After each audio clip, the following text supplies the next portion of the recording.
जय हिंद दोस्तों, आपका हमारे YouTube चैनल AK वाला क्लासेस में स्वागत है। हाँ तो दोस्तों, आज हम लोग का टॉपिक है कूलॉम का नियम। दोस्तों, यह कूलॉम का नियम एग्जाम की दृष्टि से बहुत महत्वपूर्ण है। तो दोस्तों, हम कूलॉम के नियम का मतलब पहले हम समझते हैं कूलॉम का नियम आया कहाँ से। पहले इसके कुछ इतिहास के बारे में जानें। सन 1785 ईस्वी में फ्रांसीसी वैज्ञानिक कूलॉम ने प्रयोगों के आधार पर दो आवेशों के बीच कार्यरत वैद्युत बल के संबंध में एक नियम प्रतिपादित किया, जिसे कूलॉम का नियम कहते हैं। सन 1785 ईस्वी में फ्रांसीसी वैज्ञानिक कूलॉम ने प्रयोगों के आधार पर दो बिंदु आवेशों के बीच कार्यरत वैद्युत बल के संबंध में एक नियम का प्रतिपादन किया, जिसे कूलॉम का नियम कहते हैं। तो दोस्तों, पहले हम परिभाषा इस परिभाषा को आप लोग ध्यान मत दीजिए, इसे मैं बहुत बारीकी से समझाऊंगा, इसमें कोई भी डाउट जिससे आप लोग को ना रह जाए। तो दोस्तों, हम इसको पढ़ते हैं। क्या लिखा गया? दो स्थिर बिंदु आवेश। यहाँ स्थिर बिंदु आवेश दोस्तों इसलिए आया है क्योंकि स्थिर बिंदु आवेश के कारण यदि कोई स्थिर बिंदु आवेश है तो इस स्थिर बिंदु आवेश के चारों तरफ वैद्युत क्षेत्र उत्पन्न होता है। वैद्युत क्षेत्र उत्पन्न होता है। इसीलिए यहाँ पर स्थिर, यदि हम गतिमान आवेश कहेंगे, गतिमान आवेश, तो गतिमान आवेश के चारों तरफ, यदि कोई गतिमान आवेश है उसके चारों तरफ चुंबकीय क्षेत्र उत्पन्न होता है।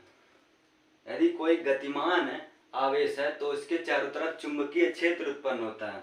तो इसीलिए यहाँ पर स्थिर बिंदु आवेश लिया गया है, जिसके कारण यहाँ पर वैद्युत क्षेत्र उत्पन्न होता है। तो दोस्तों, दो स्थिर बिंदु आवेशों के बीच कार्यरत आकर्षण अथवा प्रतिकर्षण बल, मतलब उसी बल का परिमाण आवेशों के परिमाणों के गुणनफल के अनुक्रमानुपाती तथा उनके बीच के दूरी के वर्ग के व्युत्क्रमानुपाती होता है। यह दोस्तों परिभाषा है, हम लोग प्रूविंग करने वाले हैं कूलॉम का नियम।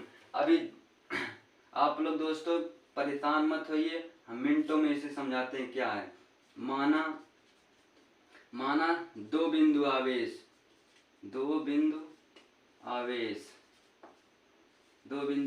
Q1 व Q2 तथा उनके बीच की दूरी r है।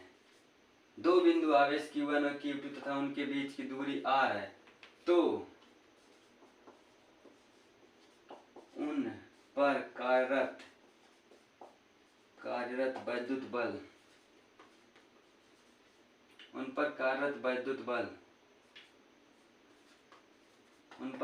वैद्युत बल दोस्तों।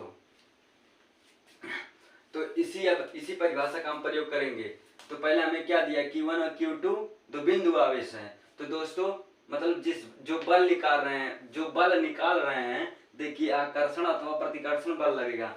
तो दोस्तों, आकर्षण अथवा प्रतिकर्षण का मतलब यह होता है ना, आकर्षण जैसे किसी वस्तु को, यदि कोई वस्तु है वह दूसरे वस्तु को अपनी ओर आकर्षित करती है। जैसे आप लोग जानते हैं लोहे, मतलब जो चुंबक होता है वह लोहे के छोटे छोटे टुकड़ों को, मतलब जो चुंबक होता है, चुंबक लोहे के छोटे छोटे टुकड़ों को अपनी ओर आकर्षित करता है। और प्रतिकर्षित मतलब ना, जो अपने ओर ना दूसरे ओर भेज दे, मतलब अपने ओर ना करे। प्रतिकर्षित करते मतलब दूर भेजते। तो मतलब दो बिंदु आवेश है, तो पहले हम फिगर बनाते हैं दोस्तों। क्या है फिगर? दो बिंदु आवेश हैं Q1 और Q2, उनके बीच की दूरी r है। तो बिंदु आवेश है, इनके बीच आकर्षण बल लगेगा, या तो प्रतिकर्षण, या तो आकर्षण या तो प्रतिकर्षण। तो देखिए यहाँ पर यदि दोस्तों कहीं भी प्लस, मतलब समान प्रकृति के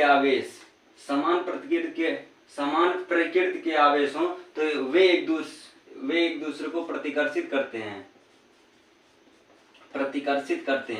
यदि विपरीत प्रकृति के दो आवेश हों तो वे एक दूसरे को आकर्षित करते हैं। तो यहाँ पर देखिए, एक मतलब समान प्रकृति के दो आवेश हैं, तो इनके बीच क्या प्रतिकर्षण फोर्स लगेगा, मतलब रिपल फोर्स।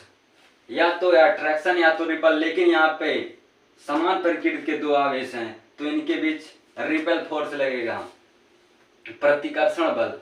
तो दोस्तों मतलब उस बल का परिमाण मतलब ये F, इसी बल का परिमाण मतलब दो स्थिर बिंदु आवेश हैं ले लिए, इनके बीच कार्यरत आकर्षण अथवा प्रतिकर्षण बल न, तो आकर्षण नहीं है दोस्तों, प्रतिकर्षण है। तो F बल मतलब इसी बल का परिमाण तथा आवेशों के परिमाणों के गुणनफल के अनुक्रमानुपाती।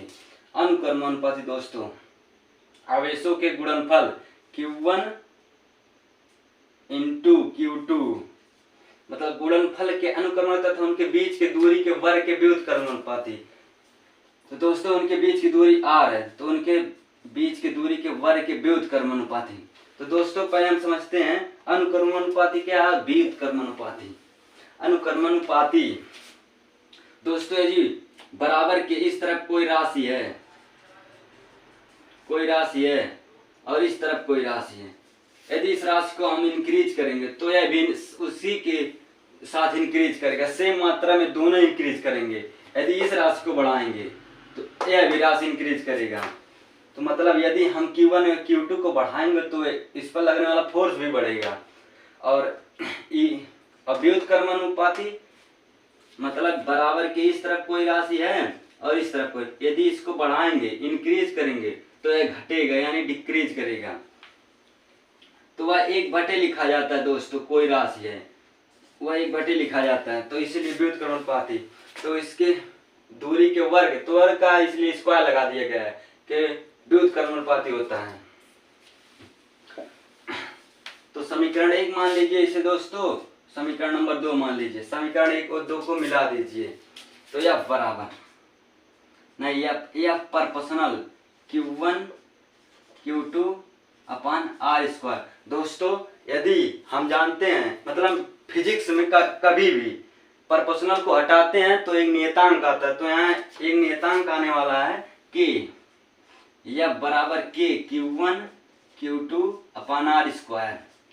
तो के यहाँ पे क्या है, यह बराबर के 1/4πε0 है, मतलब के पूरा इतना 1/4πε0 है Q1 Q2 अपॉन R²। दोस्तों यह उसका सूत्र आ गया, कूलाम का नियम। क्वेश्चन में इसका बहुत कार्य पड़ेगा, क्वेश्चन लगाते समय इस फार्मूले का हमें बहुत कार्य पड़ेगा।